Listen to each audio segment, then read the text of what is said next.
Bonjour! Aujourd'hui, nous allons aborder 6 utilisations du verbe prêter. Sous le ciel de Paris marchent des amoureux. Aux Champs-Élysées. Alors le sens le plus courant pour ce verbe est de fournir ou de mettre à disposition quelque chose à quelqu'un à la condition qu'il lui soit rendu. Donc à la différence de donner qui est définitif, là quand on prête, il faut rendre. Exemple, tiens, je te prête ce livre que j'ai adoré ou beaucoup aimé, mais surtout n'oublie pas de me le rendre, hein. Voilà. On peut donc prêter un vélo ou une bicyclette si vous préférez, un appartement, de l'argent, etc.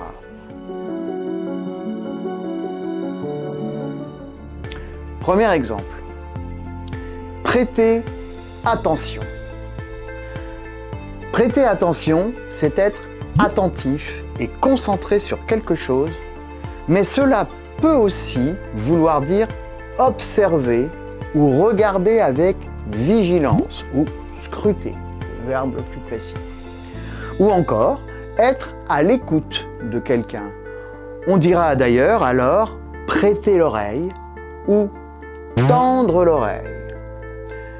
Au contraire, ne pas prêter attention, c'est être distrait, pas à l'écoute, penser à autre chose. Un professeur ou prof, comme on dit le plus souvent, pourrait dire « Maintenant, mes enfants, je vais vous demander de bien vouloir me prêter attention car ce que j'ai à vous dire est très important. » Seconde expression avec le verbe prêter, prêter main forte. Le terme main forte est apparu au XVe siècle et désignait en général les forces de l'ordre, la police. Mais au fur et à mesure du temps, prêter main forte a pris le sens de venir en aide à quelqu'un à partir du XVIIe siècle.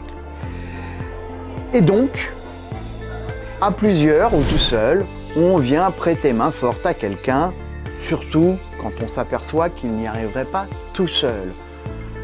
Alors aujourd'hui, on dit plutôt donner un coup de main. Un exemple. Si tu as besoin d'un coup de main pour réparer ta voiture, dis-le-moi, je te prêterai main forte avec grand plaisir.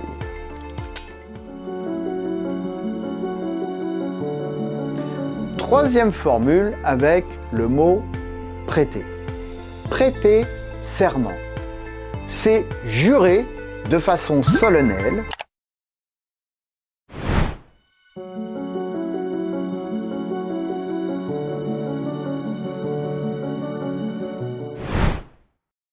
cérémonieuse, grave, avec de l'importance, devant des autorités, que tout ce qu'on va déclarer sera uniquement la vérité.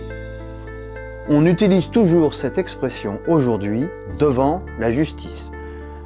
Dans certains pays, on prêtera donc serment devant un dieu ou sur la Bible, comme le fait les États-Unis.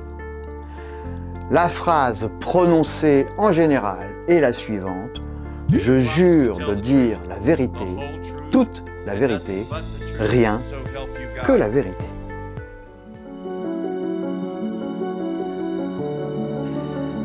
Quatrième expression, prêter des qualités ou des défauts à quelqu'un.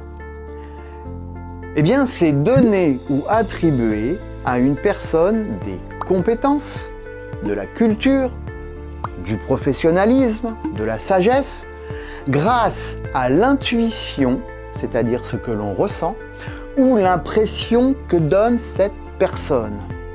Et donc, à l'inverse, on peut aussi donner plein de défauts, comme menteur, tricheur, idiot, maladroit ou incapable. Malgré tout, Cela reste une opinion qui pourrait changer ou évoluer, ou même qui pourrait être complètement fausse ou erronée, si vous préférez.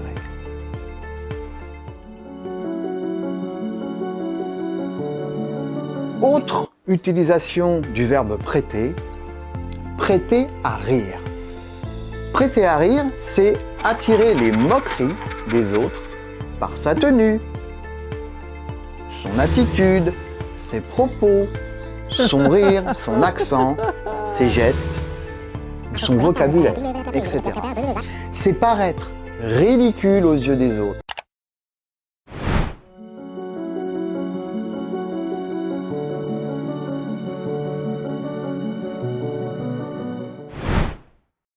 Aux yeux des autres. Et donc on fait rire à ses dépens, c'est-à-dire sans qu'on en se soit fait de manière volontaire. Un exemple. Non mais, regarde, celui-là, il est habillé comme son grand-père. Dernière expression avec ce verbe prêter. Qui donne aux pauvres prête à Dieu. Pour faire simple, Dieu vous récompensera plus tard si vous faites la charité, donnée aux pauvres ou aux mendiants.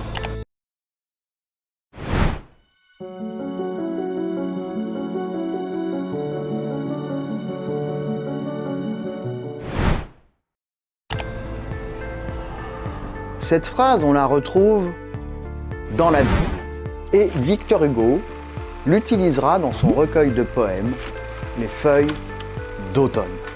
Pour finir sur le sujet, je citerai cette phrase de Tristan Bernard, qui était un très grand auteur du 19e siècle, qui avait beaucoup d'humour et qui a fait beaucoup de bons mots. Des bons mots, c'est des choses drôles et intelligentes. Qui donne aux pauvres prête à Dieu, mais qui donne à l'État prête à rire. Voilà pour aujourd'hui. Si vous avez aimé cette vidéo, mettez un pouce vers le haut et pour connaître nos nouvelles parutions, abonnez-vous et activez la cloche. Pensez à laisser aussi vos commentaires et vos éventuelles suggestions pour de prochaines vidéos. Et surtout, partagez avec vos amis qui souhaitent en apprendre plus sur la France, le français et les Français. Bonne journée! Sous le ciel de Paris marchent des amoureux. Aux Champs-Élysées.